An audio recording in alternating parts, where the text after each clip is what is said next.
right, welcome to the Young Turks. Cenk and Anna with you guys. So today is a special day. It is Bernie's birthday. He's going to be turning 79. So we decided we are going to do a special for you guys. Is it really about Bernie's birthday? No, it's of course to celebrate the progressive movement. Also to wish Bernie a happy birthday. But we got great guests for you guys: Nina Turner, Emma Vigeland, Ben Dixon, Brianna Wu, but also a special guest that you will be borderline shocked by. So that is at 7:30 tonight. So stay right here. We're gonna stay public all the way throughout it, so you can just keep it here, as they used to say in the old days on TV. Also an exclusive that I want to tell you guys about, but first I got to pull a Mankiewicz. What's going on with this hair? Yeah, you're okay. Disheveled. What's going on? I know, right? You having a hard day? No, you're apparently. I'm a mess. You gotta police that hair. What is going on? I'm doing the second announcement next segment. I'm gonna take time to recovery. All right, anyway, guys, much love. We got a giant show for you guys. Let's go to Anna. Let's start doing the news. All right, well, looks like there might be more turnover in the White House, which means it's for another episode of As the White House Turns.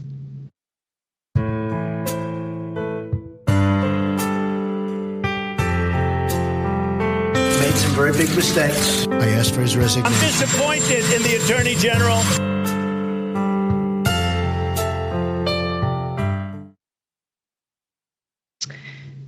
Donald Trump has been feuding with his acting defense secretary, Mark Esper. This has been going on for months.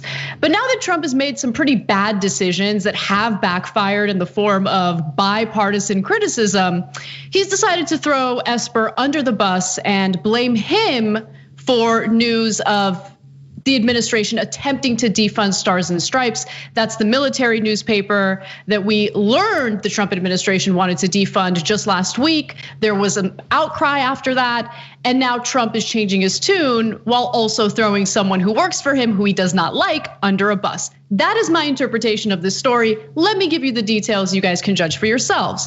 So White House officials spoke to NBC, and they have talked to Veterans Affairs Secretary Robert Wilkie about taking the top Pentagon job should Trump decide to fire Esper. Two senior administration officials said Trump discussed the position directly with Wilkie at the White House last month. Two other senior administration officials said Wilkie had senior level discussions with the White House about becoming Trump's next defense secretary. Okay, so turnover is something Trump experiences quite a bit in his administration. What is the reason behind this? At least, what are the leakers within Trump's administration telling the press? Well, Esper, according to them, had been advised by multiple aides not to propose cutting the newspaper's funding, that's Stars and Stripes, because the move would draw political backlash. And it did, from Republicans and Democrats. And so Trump later changed his tone on this issue, saying the United States of America will not be cutting funding to Stars and Stripes magazine under my watch. It will continue to be a wonderful source of information to our great military. But I'm not buying for a second that this is the reason why Trump wants to replace Esper with someone else. As I mentioned, he's had all sorts of issues with Esper in the past. Let me give you just a few of them. In June, for instance, Esper told NBC News that he would not support using the Insurrection Act to quell civil unrest across the country, even though Trump was leaving open the possibility of invoking the law to deploy federalized troops to respond to the protests. Now, we covered that clash quite a bit on the show, but there are other examples. In June, for instance, Esper said he was open to the idea of renaming military bases named for Confederate soldiers. But days later, Trump issued a series of tweets denouncing the idea, writing that my administration will not even consider renaming these magnificent and fabled military installations. He followed that up with respect our military. And there are other issues as well. But Cenk, I don't know how you feel about this story. I'm just not buying for a second that it was Esper's idea to defund Stars and Stripes, and that Trump was like, this defiant one who's like, no, our troops love the magazine. Away with Esper. No, I think that this was like a controlled leak within the administration. to like throw Esper under a bus, blame him for something, while also justifying the new turnover that we're about to see in the administration. Yeah, so the machinations of who wanted to cut Stars and Stripes, I don't know, but it doesn't matter much in that particular case because Republicans want to cut everything, and they certainly want to cut everything related to media, and that's not just Trump, that's the entire Republican Party, all in service, obviously, of tax cuts for the rich and for corporations. So I think there are two main issues here. One is, why does Trump actually want to get rid of Esper? And on that note, there's no question you're right. It's an open and shut case. So yeah, Esper not being as racist as Trump is problematic for Trump. He's like, oh, I love those Confederate general names. Oh, my racist base loves Confederacy, hates the Union. What was the other name for the Union? What, America? No, whatever, we hate it, okay? We've got to make America great again by turning it into a Confederacy. So, okay, and that was a smaller issue. The larger issue was the Insurrection Act, because that was right after the photo op where they all walked together after clearing the protesters and Trump held the Bible upside down. That photo op in Washington, DC, Esper was there, and Esper came out afterwards when former Secretary of Defense General Jim Mattis came out and said, remember, the military has to be separate from the civilians. And that was Mattis's way of saying, look, if this guy tries to not leave office, if he loses, don't make any mistakes here. You'll ruin this country. And after that, Esper came out and said, yeah, no, we're not doing an Insurrection Act to use the military inside American borders if the governors didn't ask for it. There's no way. And so that's what sent Trump off. And he wanted to fire him on the spot. But everyone tackled him, all of his advisors. They're like, no, the election's around the corner. Don't fire your defense secretary, you look panicked. But the reality is, he looks panicked anyway. He's fired everyone in the building 7 times over. I actually think his advisors are wrong. His own supporters and people who are barely paying attention to the race aren't gonna care at all. It'll be his millionth fire, right? And all because they hurt his precious ego. And so that's definitely the main issue here. And Esper's a dead man walking politically. So whether he fires him today or right after the election, as he did with Sessions after the midterms, he's definitely a goner. And ironically, Trump makes fun of him by calling him Esper, apparently, because that's the nickname he got for being a yes man. But actually, Trump's furious at him for not being a yes man, for not doing everything that he's told. But Anna, I gotta say, the second giant issue here is Trump, as usual, has no idea what's going on inside his own government. He's like, we're canceling Stars and Stripes, not on my watch. Dude, you're 4 years into your term. It's on your watch. It's not like Obama or Jimmy Carter tried to do it. It's your administration. It's just every day you wake up and you sound surprised at what's happening inside your own government because you don't do any work and you're a moron. So please stop acting surprised when your own administration does one thing after another after another. Right. I mean, look, I don't personally read Stars and Stripes, and what I'm about to say is speculative, but look, I don't know whether or not Trump ordered defunding that magazine. What I do know is Donald Trump has made some moves that would unquestionably hurt troops and veterans. Remember, his administration is proposing cutting $2 billion in healthcare for our military and for our veterans. And so is that the type of news that would make it in Stars and Stripes? Would that hurt him with his conservative base? So I think that Trump's assault on media overall gives you a pretty good idea of what he wants to do to censor content, especially any content that might not portray him in any type of favorable way. But again, I'm speculating. I don't know for a fact that Donald Trump is the one who ordered the defunding of Stars and Stripes. What I do know is that Mark Esper allegedly proposing that idea is not the reason why Donald Trump wants to get rid of him. He's had issues with him for a while now. And Cenk, to your point about calling him Esper, in an interview, Trump said, and this is the last graphic, some people call him Esper. I get along with him fine. He's fine. No, you don't get along with him fine. A person who gets along with someone doesn't needlessly make fun of their name, like during an interview with the press. Especially Trump. That he makes fun of people's names when he's about to fire them, and there was that great line from I think it was McEnany, where she was like, when asked about whether Esper's going to get fired, she said the defense secretary is still the defense secretary. Right. In other words, I don't know. Trump might have already fired him on Twitter. I have no idea, and no one does. It's Trump 101 to blame, to make people do things, then blame it on them and throw them under the bus.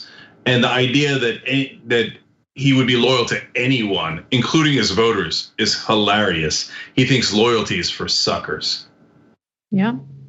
Well, Trump is also a huge proponent of cancel culture, which is our next story. So let's get right into it. After spending 4 straight days emphasizing the so-called evils of cancel culture during the Republican National Convention, Trump is calling for the cancellation of a Fox News reporter who happened to report something that doesn't make him look so good. So this has to do with the story that was originally reported by The Atlantic, where Trump made a series of statements about the military, calling them suckers and losers, calling our fallen soldiers suckers and losers. After that story was published by The Atlantic, then the Washington Post published its own piece, and they had different sources who spoke to them. And then that reporting was further confirmed by a Fox News reporter by the name of Jennifer Griffin. Now, just as a quick refresher, here's what she had reported last week. John, I've spoken with 2 senior U.S. officials who were on the trip to France who confirmed to me key details in the Atlantic article and the quotes attributed to the president.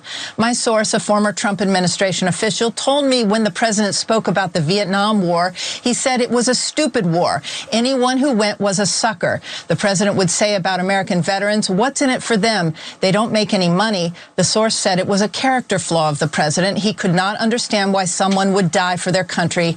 Not worth it. Regarding the French trip to mark the end of World War I, according to this former official, the president was not in a good mood. French President Macron had said something that made him mad. He questioned why he had to go to 2 cemeteries. Why do I have to do 2? His staff explained he could cancel, but he was warned, they, the press, are going to kill you for this. The president was mad as a hornet when they did, according to this source. When asked if the president could have driven to the Aisne-Marne cemetery, this former official said confidently that there was not a security reason not to drive to the cemetery, which was about 40 miles from Paris. Quote, the president drives a lot. The other world leaders drove to the cemeteries. He just didn't want to go.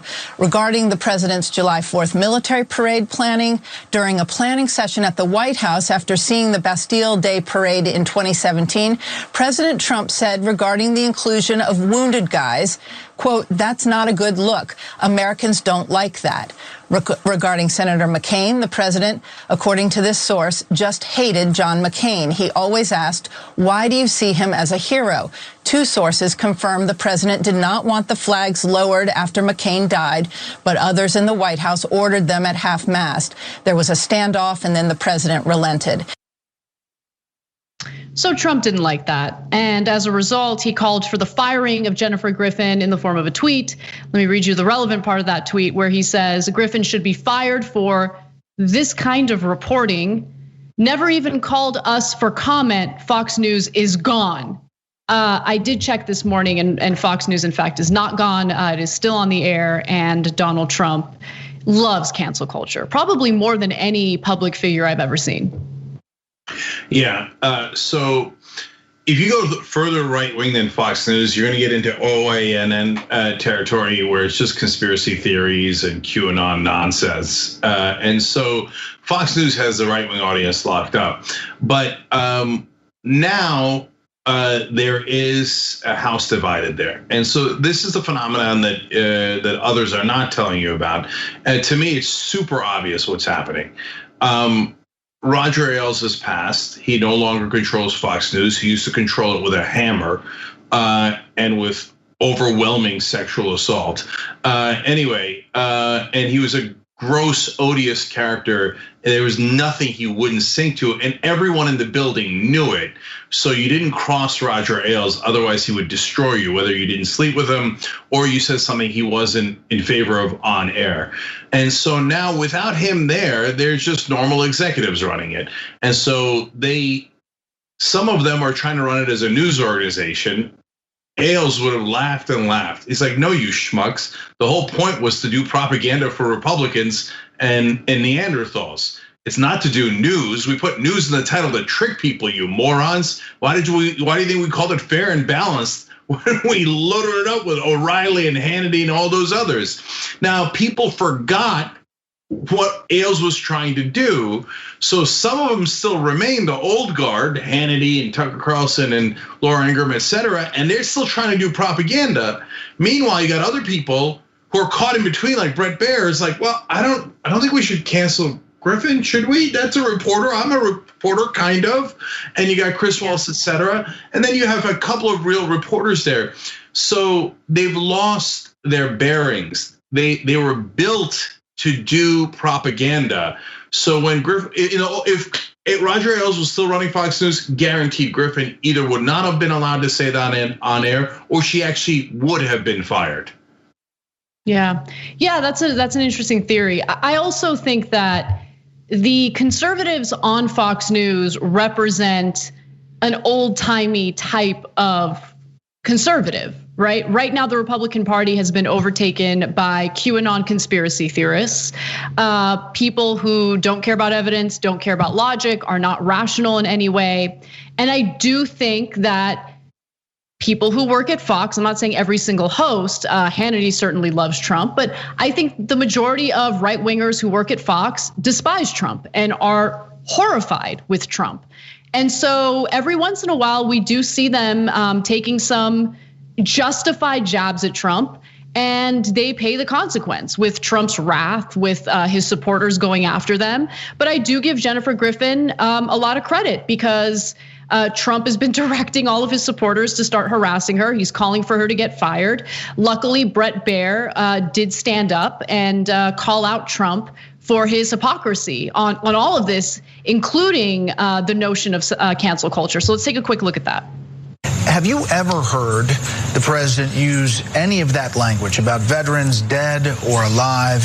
I've been with the president to Arlington on Memorial Day. Let me tell you, I've listened to him there. I've watched him go visit sites there. I've been with him to the anniversary of World War II. It was a very emotional experience.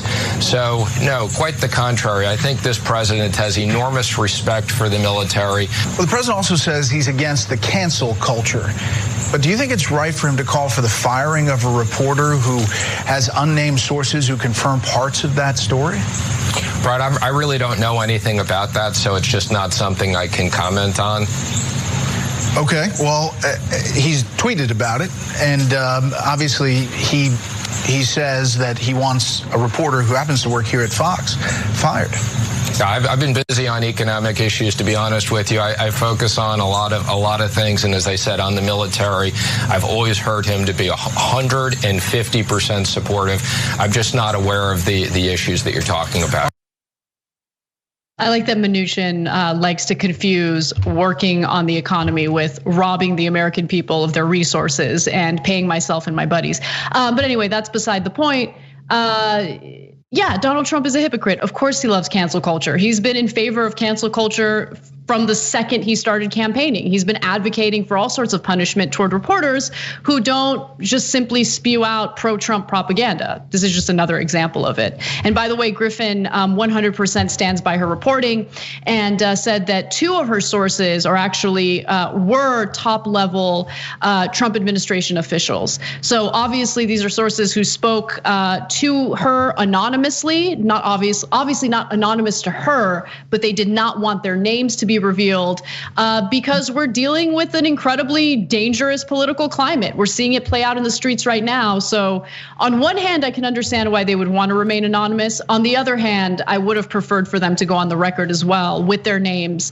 So any type of, I mean, look, I don't know, Cenk. I don't think that this story matters to anyone that it should matter to, right? Like, I don't think that his supporters care. I think that his supporters are gonna support him no matter what. I don't think they would care if they caught him on camera or in some audio recording calling fallen soldiers suckers and losers. I think that they would immediately change their minds and say, yeah, you know what, fallen soldiers, suckers and losers, we agree. 100%, I think that's what would happen. Yeah, I understand what you're saying, but so look, there is some number between 28 and 35% of the country that Trump could literally kill someone on Fifth Avenue and they wouldn't care at all, at all. They'd be like, oh good, the fascism has begun. That we'll get to retain our power over minorities and brown people, etc. Yes, I think that's a third of the country, and that's totally depressing. But there is some percentage in the middle that is a small number, but really, really, really important because they seem to decide elections, and they do swing, and they swing in ways that we can't even quite understand because they consume such little news. So, like, the reason I say we can't understand is because you're saying the jury's in on Trump. How could you not know? How could you not know? But remember, they just don't watch the news almost at all. So they're getting into bits and pieces and from only select news outlets. That's why Fox breaking ranks makes such a big difference. Look, the mainstream press already sucks. So do they ever point out the hypocrisy of not just Trump, but all Republicans on cancel culture? Literally never, never. So they're like, oh yeah, I can't believe how the left wants to cancel poor Ben Shapiro's $500,000 speech. Oh my God, we're all crying, right? And no one ever says, hey guys, you ask for people to be fired all the time. You ask for professors to be fired. You ask for reporters to be fired. You ask for scientists to be fired. The Republicans created cancel culture. They love cancel culture. No mainstream media outlet ever says that because they're scared of their own shadow. Oh, Republican voters are gonna say I'm a bad guy, right? So when Bret Baier says, hey, that's hypocritical, first of all, he's breaking the bubble of the Fox News viewers that have some small percentage who still have a chance of voting independently and are not MAGA. And secondly, he's actually the only one in media at this point, other than us, going, hey, you idiots, Trump is the king of cancel culture. And he's certainly not saying it that way, but that was enough there. The others, I don't see them ever saying it. So I think it does matter. I think that in terms of the veterans, MAGA guys will turn on a dime. You're 100% right. If it's on tape, they'll say, oh yeah, every veteran's an idiot and a loser. Well, hey, you're a veteran. I mean, whatever, dude, whatever. Yeah, I'm an idiot and a loser. I love Trump, I hate brown people. So yes, that's a third of the country. But for the folks in the middle, if they really actually believe that Donald Trump thinks that wounded soldiers and our fallen soldiers were losers and suckers, well, if that doesn't make a difference, I guess then I would say you're right, that whatever the percentage of vote he's gonna get, they were totally and utterly immovable. And one other thing I wanted to just quickly mention is the fact that some very relevant people have chosen to remain silent when it comes to this story, notably John Kelly. So his former chief of staff, The Atlantic reported that Trump accompanied Kelly, who was then the Homeland Security Secretary at the time, to Arlington National Cemetery on Memorial Day 2017, while standing at the grave of Kelly's son, who was killed in Afghanistan in 2010. Trump reportedly turned to Kelly and said, I don't get it. What's in it for them? So of course people are like, is Kelly gonna say anything about this? And the fact that he hasn't denied it, I think is relevant. Same with Jim Mattis. Jim Mattis has also refused to issue any type of statement. So look, that quote could not have come from almost anyone but John Kelly. How many people were standing next to John Kelly's son's grave other than Kelly and Trump? There could have only been one or two other people there. So John Kelly, grow a pair. Normal tradition says you don't talk. We're having a conversation about normal tradition. Fascists are about to take over the country. They don't care about our veterans. They don't care about the poor. They don't care about the needy. They don't care about the middle class. They don't care about anybody but people that go to Mar-a-Lago. And you're worried about normal tradition and you upholding it? Does Trump look like he's upholding any normal tradition? He basically spat on your son's grave. Are you gonna do something about it? Or are you just gonna sit there like a schmuck? looks like he's going to sit there like a schmuck. So something to think about while we go to break. When we come back, we have some updates on right-wing extremism in the country and some of the acts that they engaged in over the weekend. And later in the show, we'll also discuss how Louis DeJoy broke the law, possibly, through how he raised money for Republican candidates. We'll be right back. We need to talk about a relatively new show called the Republic, or UNFTR. As a Young Turks fan, you already know that the government, the media, and corporations are constantly peddling lies that serve the interests of the rich and powerful.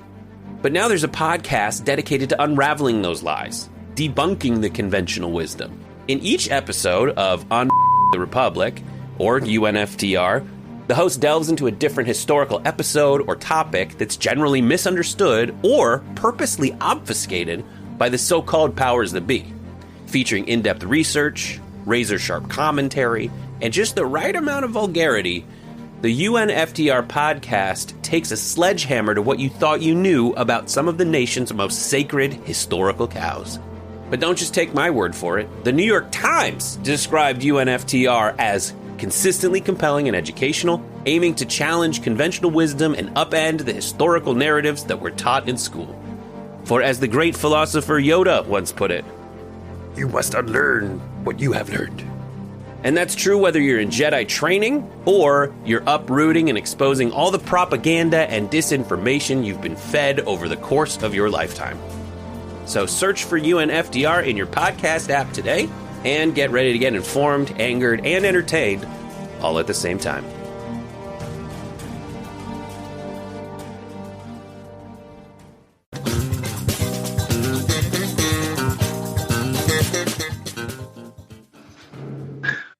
All right, welcome to the Young Turks. Cenk, Uygur, and Kasparian, or welcome back. First things first, we've got an exclusive. Jim Carrey is releasing his latest art right here. I love these art pieces. This was called "You're the Caretaker, Mr. Trump. You've always been the caretaker." So it's an homage to The Shining, Stanley Kubrick's version, of course. And in that, if you know the movie, it's about American imperialism, among other things, the genocide of Native Americans, the Holocaust. And Carrey basically is noting that same darkness has arisen again and is terrorizing our society. And Hitler was a frustrated artist. Trump basically is a frustrated guy overall, but a guy who thinks that he's a self-made billionaire, but obviously he isn't. He was exposed as a fraud. So he's got all that resentment and self-loathing brewing inside of him. So he becomes a good host for this evil, if you will. And unfortunately, in this analogy, America's the new Overlook Hotel, whose slaughtered phantoms have come back to haunt it. So the rampage has begun. But we're hoping, like at the end of The Shining, that they've got Donnie frozen in a drift here, Deadly Donnie. And maybe Jim Carrey will have that cartoon after the election. Let's cross our fingers that it does wind up that way. And so that's a powerful image, and I'm sure MAGA will cry about it. Oh, how could you say that about the president? The president is so nice to everyone else and always follows decorum. How could you make a mean cartoon of him? So I love it, and I'm glad that Jim Carrey is revealing it here exclusively on the Young Turks. It's wonderful to see. By the way, I have his new book out, and I'm reading it, and it's great. It's amazing stories. They did it in a really interesting way, unique way. He did it with his co-author, Dana Vachon. It's called Memoirs and Misinformation. Okay, there you have it. Oh, we've got a graphic of it. Excellent. So it gives you an insight into Hollywood, not necessarily a pleasant one. He did it in a kind of a fictionalized way, but it really gets the point across, and it really is wild. So you should check that out. I'm lucky. He was wonderful enough to send it to us. He actually did a cartoon of us inside the book that he sent, and it says, "To Cenk and Anna and all at TYT, thanks for all of your wisdom and discernment. Here's to the birth of a new nation. Bear down, Jim." So that's wonderful. Thanks, Jim. Yeah, I mean, you could have helped a sister out. Like, you didn't have to do me that dirty, but I got it. Thank you. I appreciate That's the it. style. It's the style. No, I like looking like a monster. It's fun. No, but seriously, like it's awesome. It was like I showed my partner that picture, and his head exploded because he's the #1 Jim Carrey fan. He quotes Jim Carrey movies all day, every day. So I felt really cool. Yeah, no. My best friend went berserk, and he's like, just retire. It's not going to get any better. He's probably right. Anyways, thank you to Jim Carrey. Everybody check out his art. It's great. And everybody check out Memoirs of Misinformation. All right, now on to you guys real quick because we had to tell you about that. I just want to answer one question from our members. Aqua Lad writes in, why are there so many acting positions in the Trump administration? I understand it's because so many people quit or get fired, but why does he seemingly keep them as acting staff rather than just giving them the position? No, it's not that a lot of people quit. It's mostly that he fires them. He makes them do something, then he fires them, throws them under the bus. But the reason why he brings in new people to be acting heads is because he, at this point, is going to have a ton of trouble getting certainly anyone he wants confirmed by the Senate, because he wants his dog catcher, a guy who will be loyal to him, a guy who just got let out of prison because he got pardoned, like a mafia thug, etc. And even Republican senators are like, oh, he can't confirm that guy. He's killed 3 people, right? So anyway, that's why you have all those acting secretaries. Quick shout out to people who just signed up on YouTube. You could hit the join button, sign up. Love you guys. Guitarist Chris, Brian Wright, Sherry Creary, Stash Anderson, Marie Lewis, Levi Chaconas, Giselle Schmidt, and Fernando Cardoso. You guys are amazing. And last one's from YouTube Super Chat. Peter Hamby says, I want to say without Bernie Sanders, we wouldn't have a strengthening progressive movement, but I can't forget about TYT and other progressive platform. 79 years of a powerful catamount. Hashtag happy birthday, Bernie. So we're doing the special. It's in about an hour. It starts at 7:30 Eastern. It goes for 2.5 hours. And there's an amazing special guest who's also gonna wish Bernie a happy birthday. So don't miss a minute of it. Anna, what's next? All right. Unfortunately, violence by right-wing extremists continued over the weekend, again in Oregon, this time in Salem to be specific. Now, these pro-Trump extremists got together for one of these Trump parade/rallies, and unfortunately, they clashed with a small group of Black Lives Matter demonstrators. And just to give you a sense of what the scene looked like and just how violent they were, let's take a look at this video. You can see them going after BLM protesters. They're running after them. They're hitting them with weapons.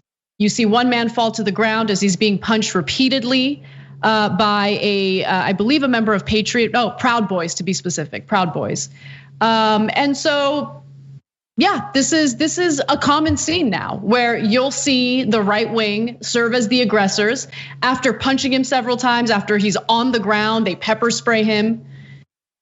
And they can do it with no worry of consequences because what did the cops do? Was there an arrest? Were there any consequences for what happened? Well, let me give you some details and I'll give you the update on what we know so far. So the far right group also fired paint gun pellets at Black Lives Matter counter protesters who dispersed shortly after police arrived. One man was seen hit in the back of the head with a baseball bat and knocked to the ground. That was the video you just saw after being rushed by a group of Proud Boys in a video posted on Twitter by Oregon Public Broadcasting reporter Sergio Olmos. Now, Sergio Olmos also gave people an update on what happened with the police, and the police did show up and did seem to detain members of the Proud Boys, but eventually it turned out that no one was actually arrested, no one was taken into custody. So here are the cops, they're kind of breaking up the violence.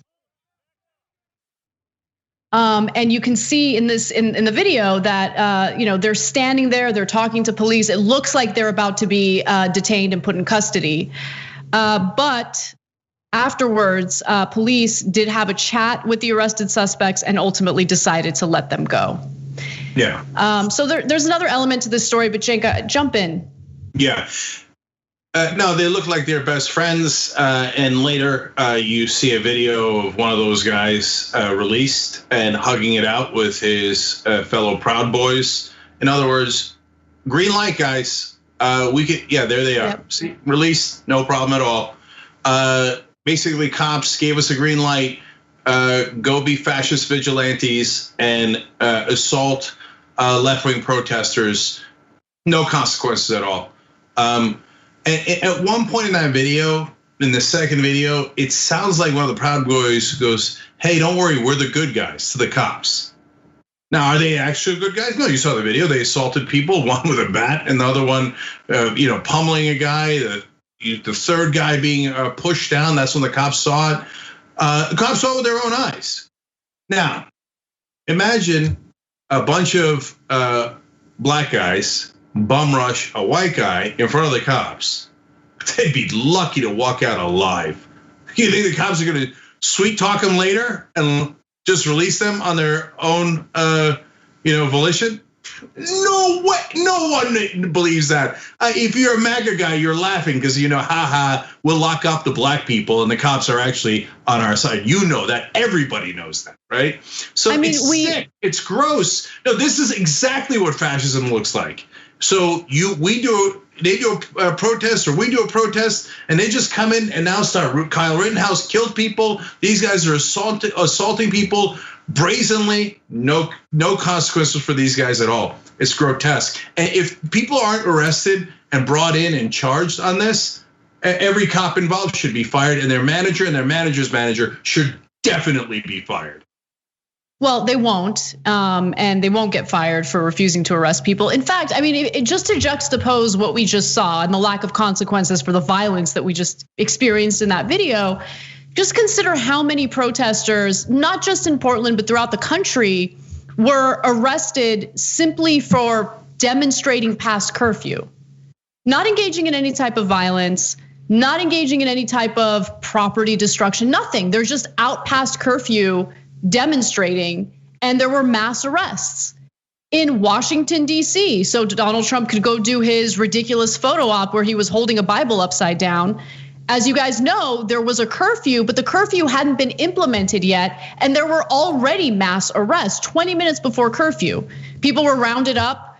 You saw the federal police go after the protesters aggressively. And so we can juxtapose it all day. I mean, we've seen how the police have treated peaceful protesters. In New York, the New York PD ran over protesters with one of their SUV vehicles. I mean, we saw all of that. But when it comes to right-wing extremists who show up heavily armed and say that they're there to carry out vigilantism, totally fine, no consequences. In fact, they're so transparent about their viciousness, about their violence. They even just openly call for murder of their political opponents.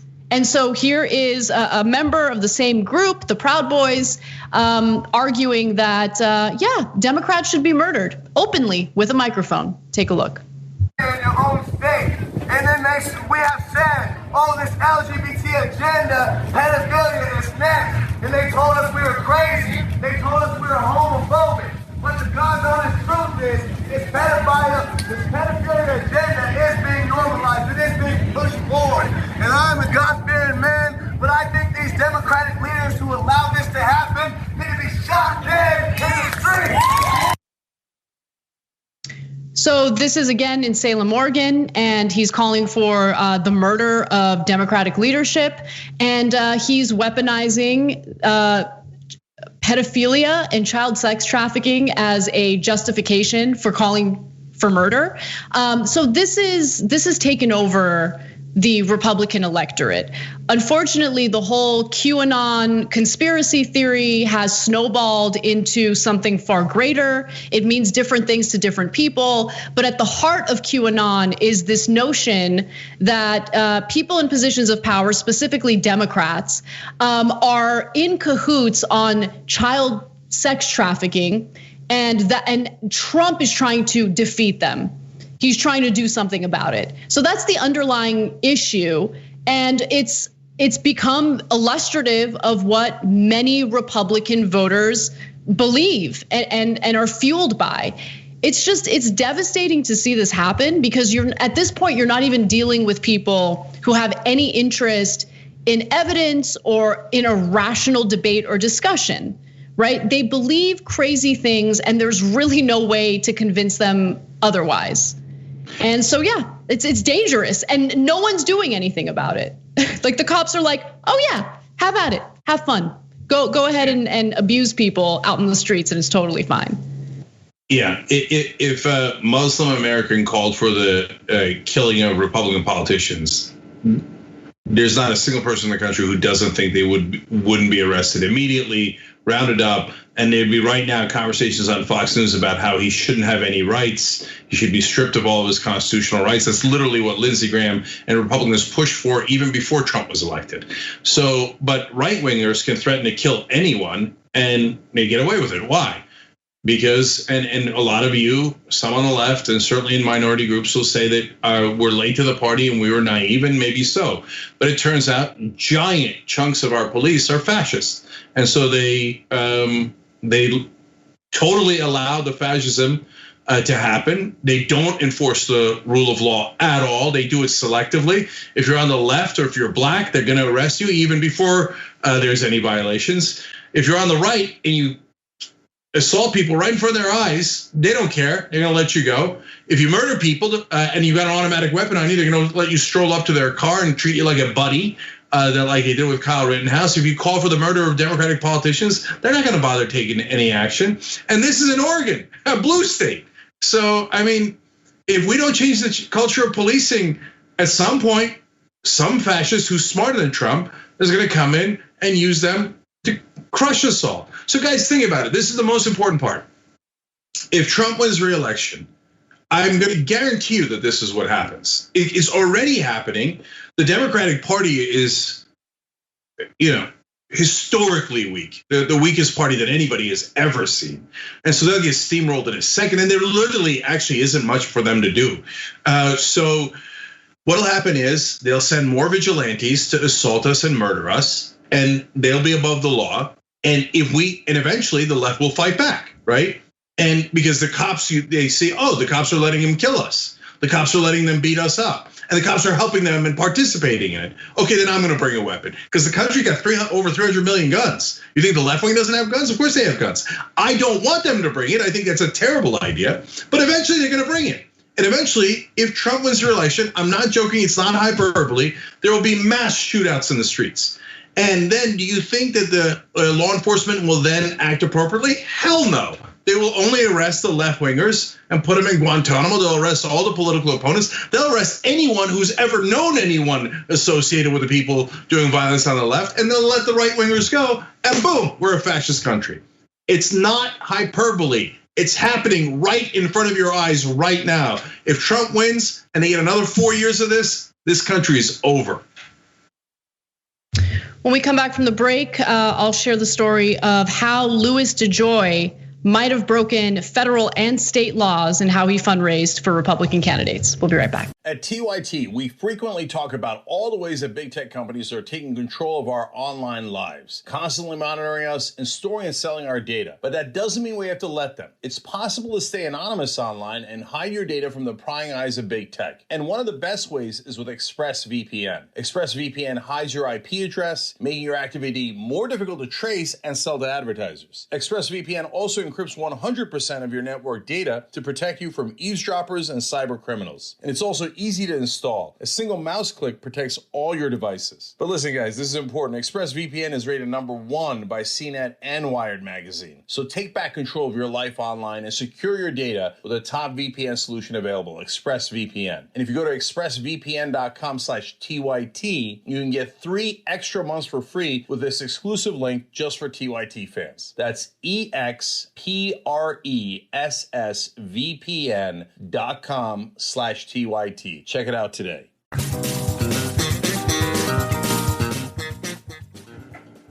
All right, back on the Young Turks, Cenk and Anna with you guys. Our sponsor Aspiration is awesome. When you sign up for an account, they plant 10 trees. There's a huge Aspiration forest now, and we're going to be drawing the winner of the Zoom e-scooter soon as well. So go to aspiration.com/TYT to participate. Let me go to the thermometer real quick here.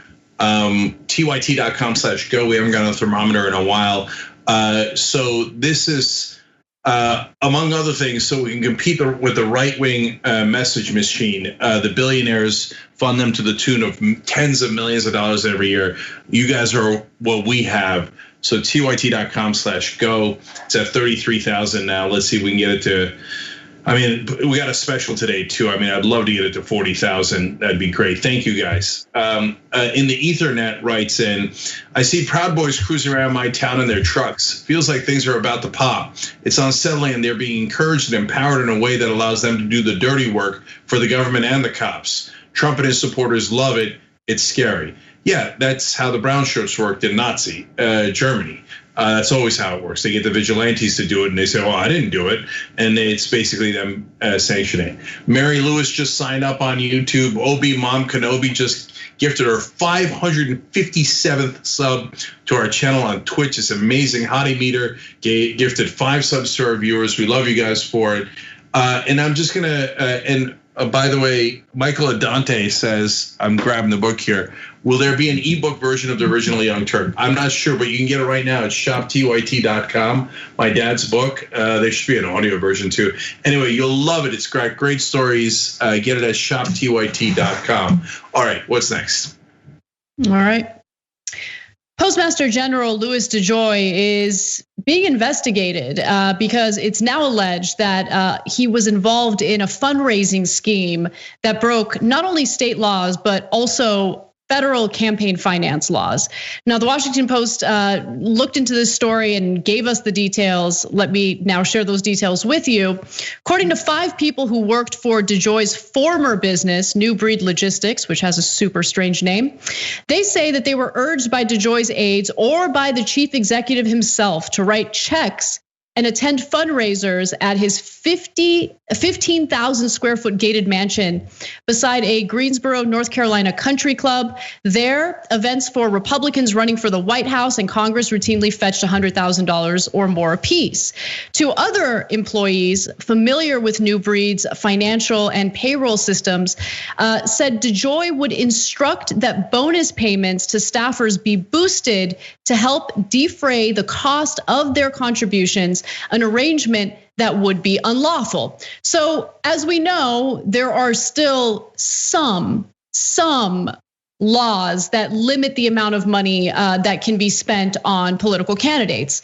And so what DeJoy allegedly did, based on what his former employees are alleging, is pressure them into giving donations to Republican candidates, and then he would pay them back in the form of bonuses.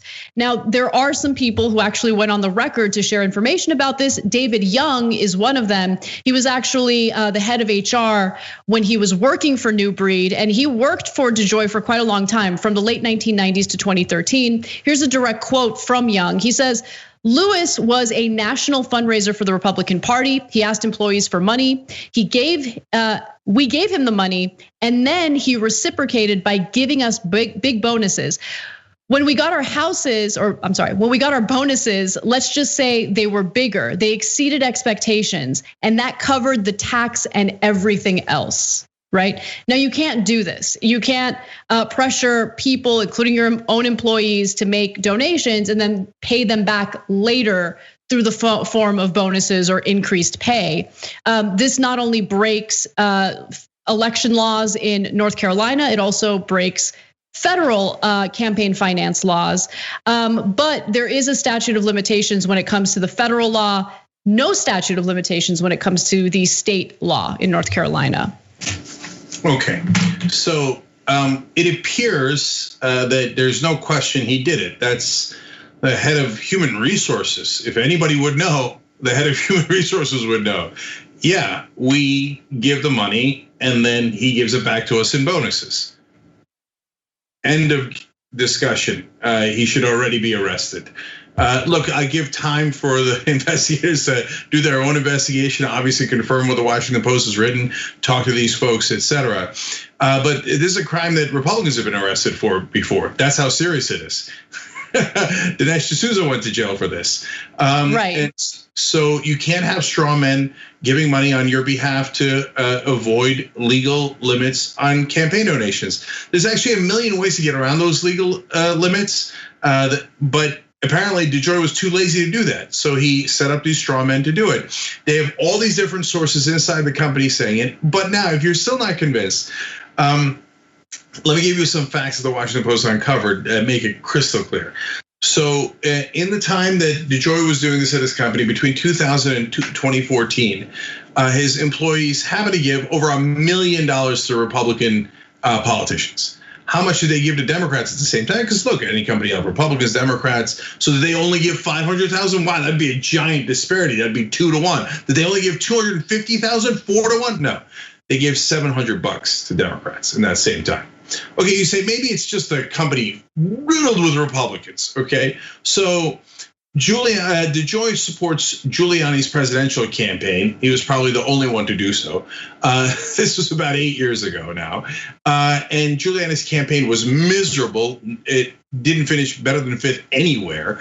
So he was hard pressed to get any donations. But on the same day, coincidentally, Giuliani winds up raising $27,000 from New Breed Logistics employees. What an amazing coincidence. And then on another day, he raises $40,000 from the employees. Overall, he raises $85,000 from DeJoy's employees. When he is not even registering as a candidate, but DeJoy is doing fundraisers for him and his buddies with him. Now, let's take another Republican at the same time. At the same time, there were 2 other people who gave money to Ron Paul. You know how much he got? $550. See, that's what happens organically. When your boss says, you better give this money, okay, and don't worry, I'll funnel it back to you. That is deeply illegal, and most people do it because otherwise they're going to be fired. He should be arrested if we have any rule of law left in this country at all. Now, Donald Trump says, if he did it, he should be investigated, he should pay the consequences. But we know what Donald Trump does for his buddies. Once they are found guilty, once they are convicted, he'll go out of his way to ensure that they're pardoned. So I don't put a lot of weight behind anything Donald Trump says, especially when it comes to criminality, because he's a criminal himself. But one other thing I wanted to mention is that there's a very specific reason why DeJoy does things like this. I mean, first of all, he wouldn't be named as a Postmaster General had he not given Donald Trump a significant amount of money, millions of dollars in campaign donations.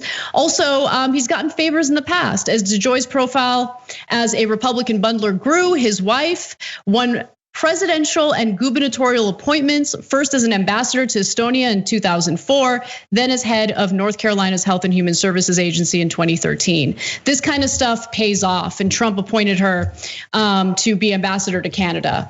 And this is what you get. We get a government that doesn't actually represent our best interests, but of course, hands out goodies and favors to their donors like Louis DeJoy. So in the post game, go ahead, Cenk. We have limited time. Yeah, no, I'm with you. So the last thing is Democrats also do the ambassador shtick, and it is terrible. Stop giving away important government positions to people who bribed you. Okay, postgame is live and free, available to everyone. Stay right here, share and like the stream. We got Cardi B versus Candace Owens. We'll be right back. Thanks for listening to the full episode of The Young Turks. Support our work, listen ad-free, access members-only bonus content, and more by subscribing to Apple Podcasts at apple.co/TYT. I'm your host, Cenk Uygur, and I'll see you soon.